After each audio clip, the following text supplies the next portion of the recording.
Hi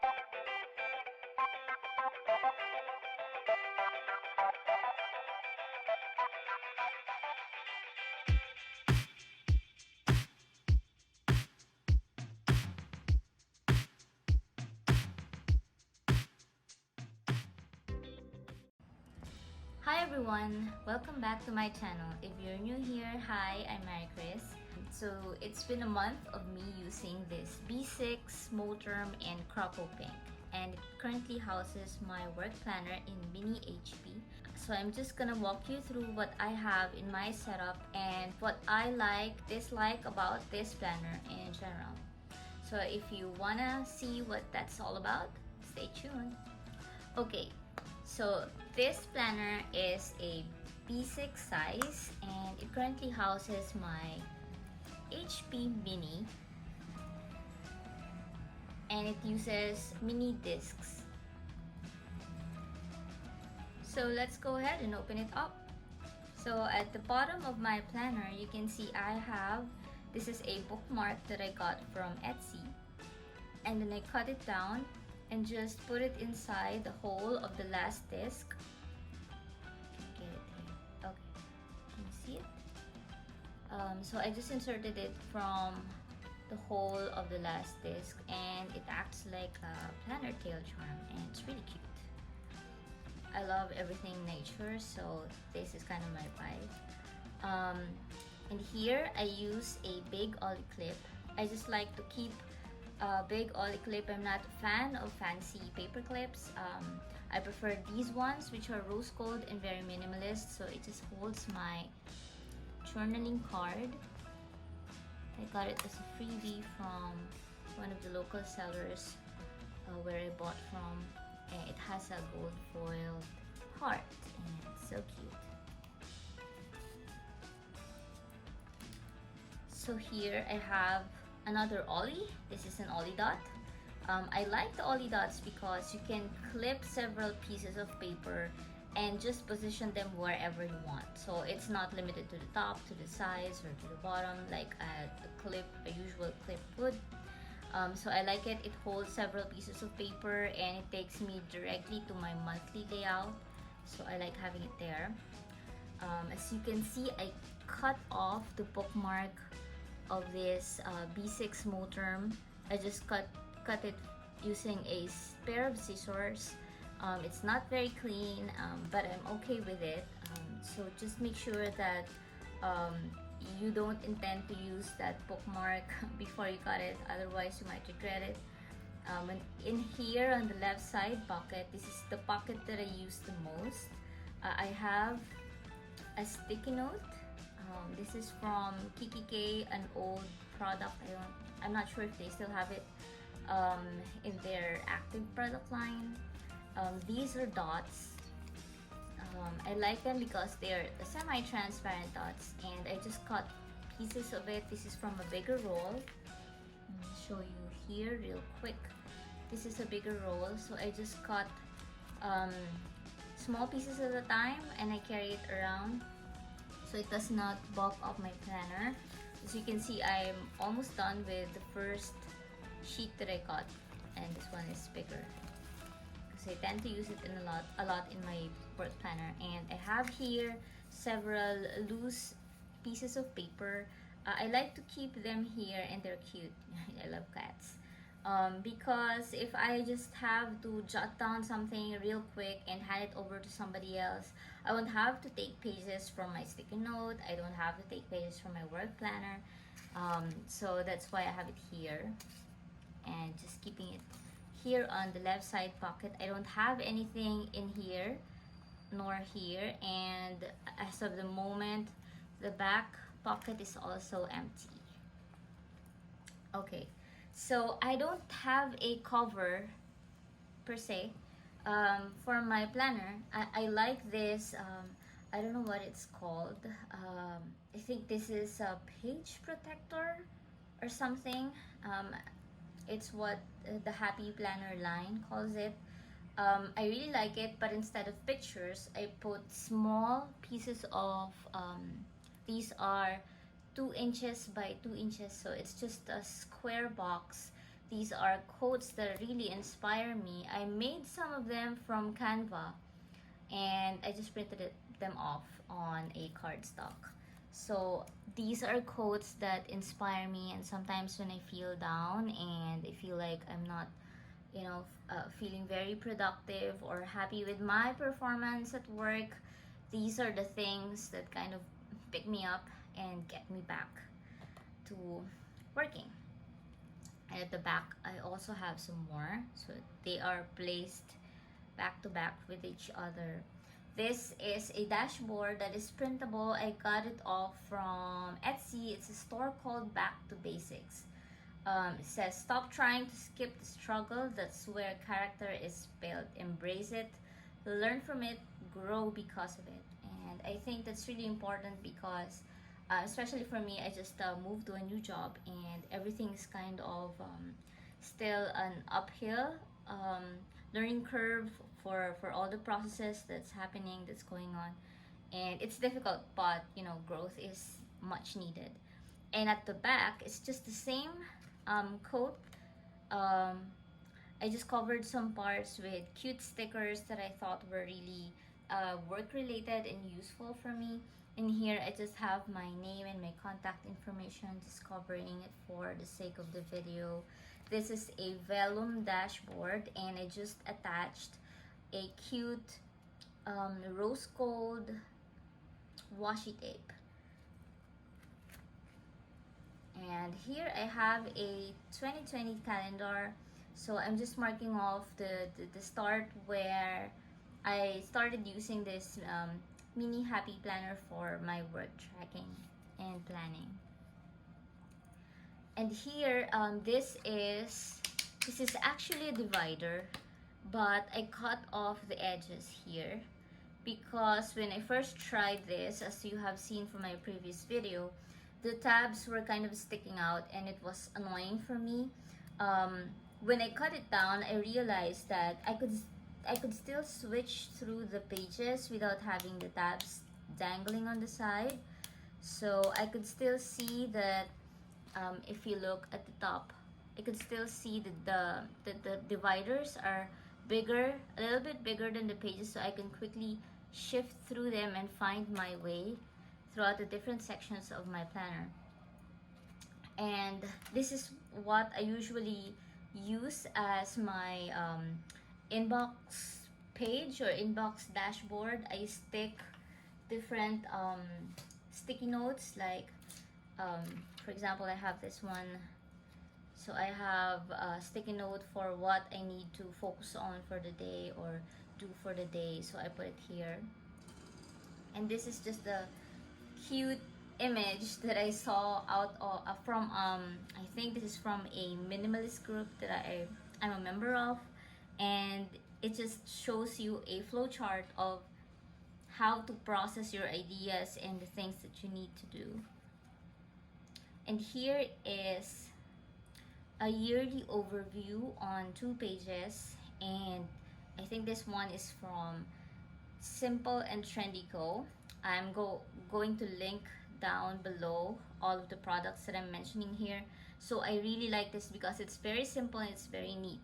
You can see that there are flowers and botanicals background.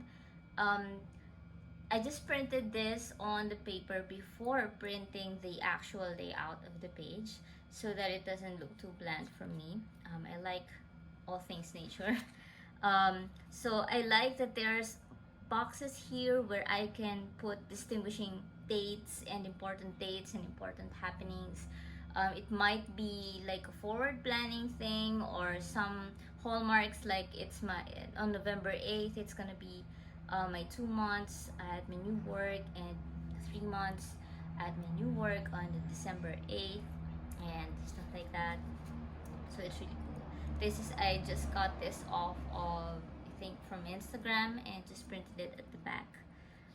And next I'm gonna show you my monthly layout. So this is also from Simple and Trendy Co. It's very neat, it's very nice, so that you have a space to identify the focus of the month, and the boxes are quite big, especially because I write small, so I'm kind of cool with it. and I just mark off the dates with red or brown, depending on red if it's a bad day and brown if it's a year breaker day. This is again a concept that I have been following because I believe in feng shui.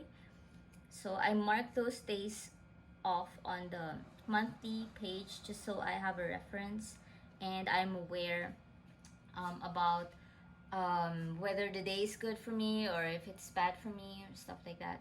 And here you can see that I use these are plain washi.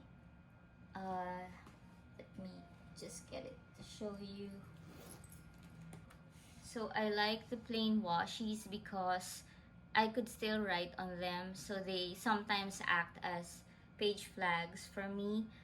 But when I have limited colors for my flags, I just use washi tapes because also they're thinner and if that's what I needed. And here you can see these are transparent page flags that I have, which I actually keep here. So these are my transparent page flags and I have the big square ones here.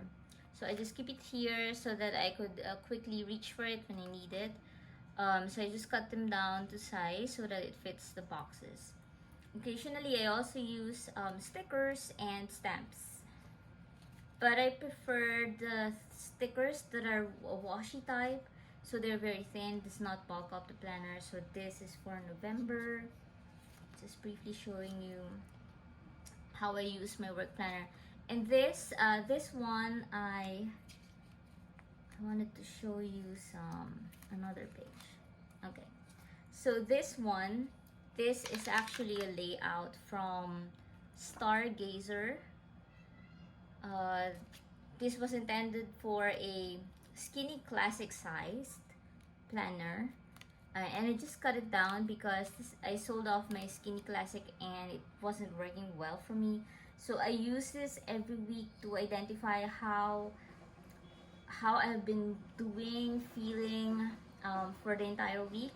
Sometimes the mood and the physical aspect of myself would affect my motivation and productivity. So I also like to monitor that. So I have here my washi marking off the start of the week and the end of the week. So that's how I use it. And I just use my dots to show how I was feeling at the start and at the end of the week, and physically how am I doing at the start and at the end of the week.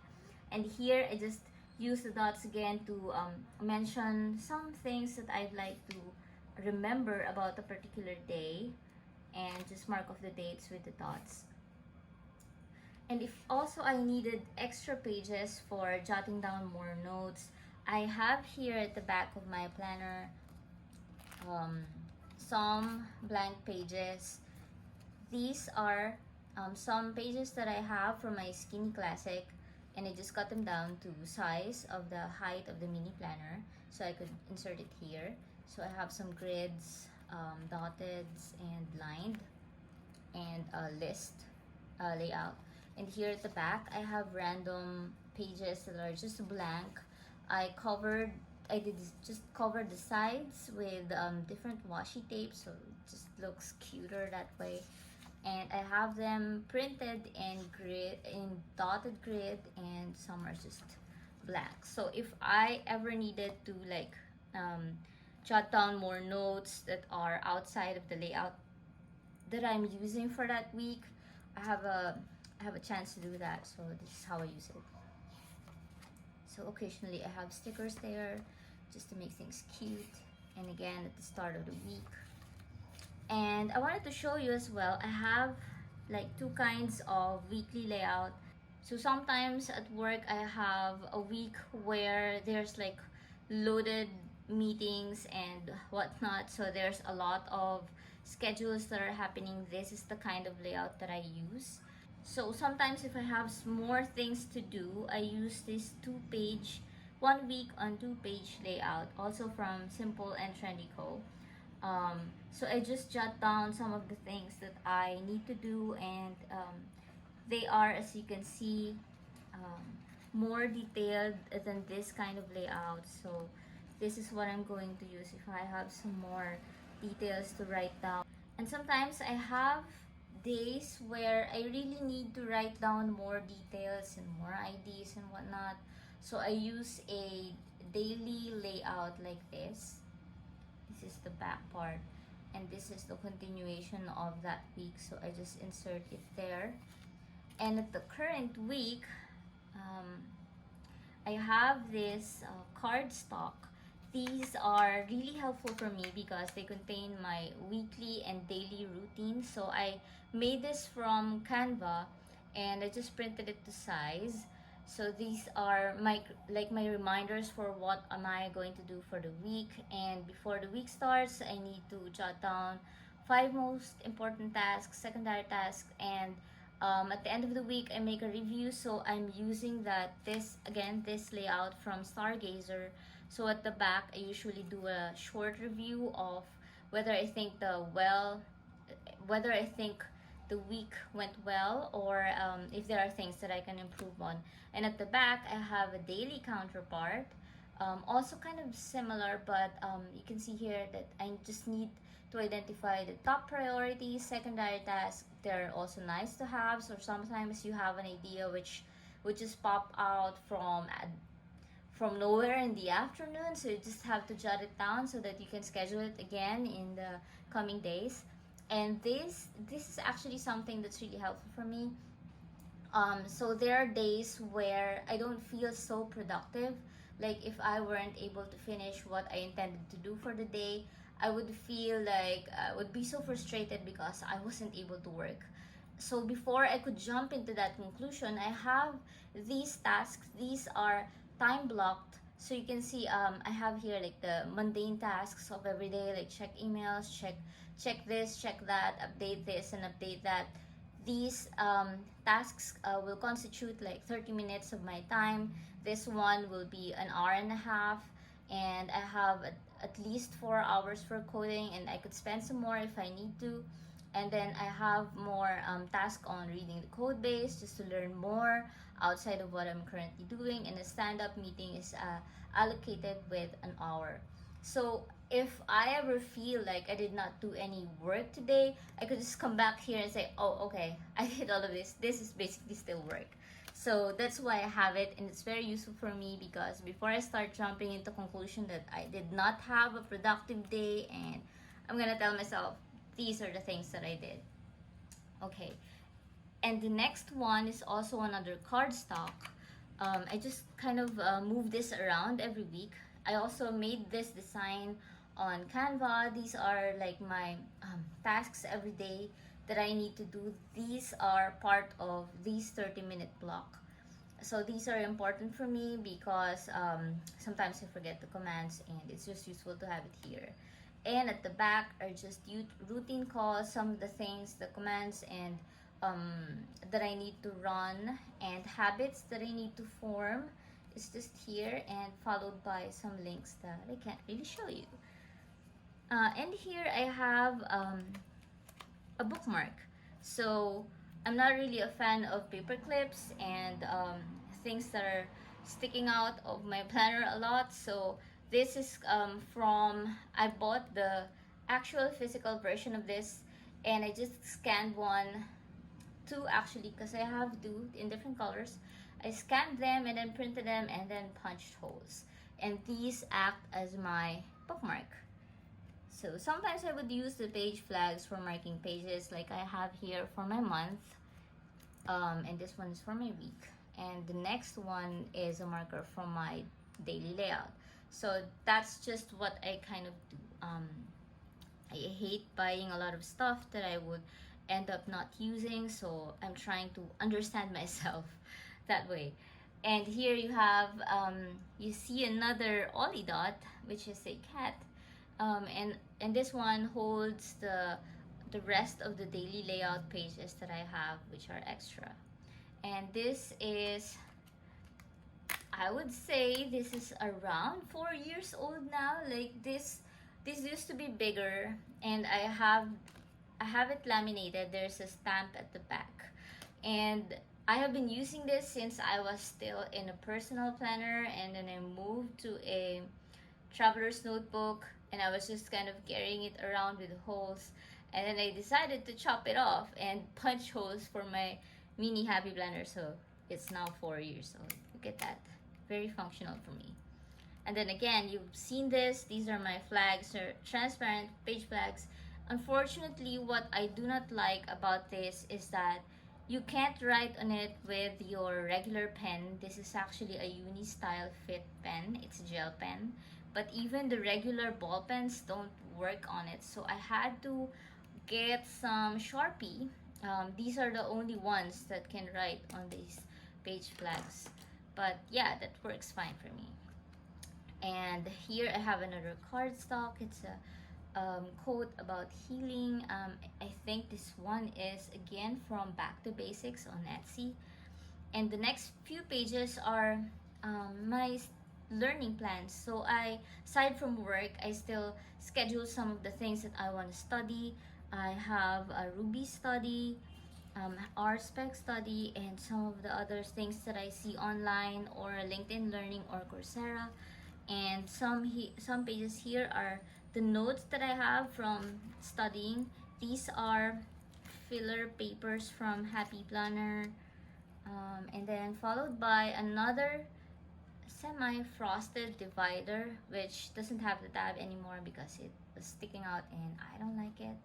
And I have the few pages that I have here on hand in case I need them, and scratch papers at the back. Okay, so I like this planner because it's the closest size to a B6. I like the leather because I really like the pattern of the croco design. But I hate this pen clip, a pen holder. I hate this one because when you close it, it does not lay flat. The planner just does not lay flat. Like, there's a gap there and you just can't use it properly. Like, my pen is very small. Sometimes I would just have to slide the clip in on the side like this, because if I do this, it just does not close properly and it looks a little off. Look at that. I have seen somewhere where they just totally cut the pen loop off, but I don't know if it would look clean. I mean, it was very easy for me to accept how this one looked like when I cut off the bookmark, but I'm not sure how it's gonna look like when I cut off the pen clip. So I'm just trying to live with it, you know. But I don't like it. And the other thing that I don't like about this planner is, if you would look closely, can I get, okay, there.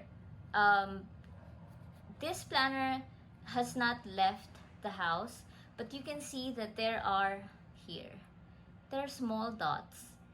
It's just sitting on my desk, which is wood, and at the back you can see that as well. These are the points of the planner in contact with the wood, and I'm not sure if these would just come off if I rub some leather conditioner or something like that. But you know, I'm scared that it might ruin the planner. So I'm not sure if this kind of problem happens with the lychee leather line. I think this happens only for the croco leather line, and that's really awful. So that's one of the things that I really hate. That one, this pen clip, yeah, and the fact that the cover of a regular Happy Planner in mini would not even fit the back. So I wanted to show you here what I'm doing. This is again a very thin frosted divider. I actually got this in B6 size, so it's a little wider, and there's a tab here, and I cut it down and just remove the tab. So this one is what's holding my planner in place inside the B6 Moterm. But I'm not happy with it. Yeah, I'm not happy with it because, well, it doesn't really keep my planner from moving a lot. So, and it's very thin, so it tends to unclip itself from the discs, which is sometimes annoying. So yeah, and as I said, you can't use the regular covers for a mini happy planner. So that's it. If you have any questions like how I'm doing this printing of the botanicals, or how I cut it down, the pages here and whatnot, if there's anything that interests you or would like to know some more about, don't hesitate to leave me a comment down below. I'd be glad to film a video for you to answer your question and to show you what I'm doing for that. So that's it. If you like this video, please don't hesitate to give me a thumbs up. That's really gonna help my channel grow. And if you'd like to see some more videos of how I use my planner and how I set it up, please don't hesitate to subscribe to my channel. I would appreciate it a lot. Thanks for watching. Bye.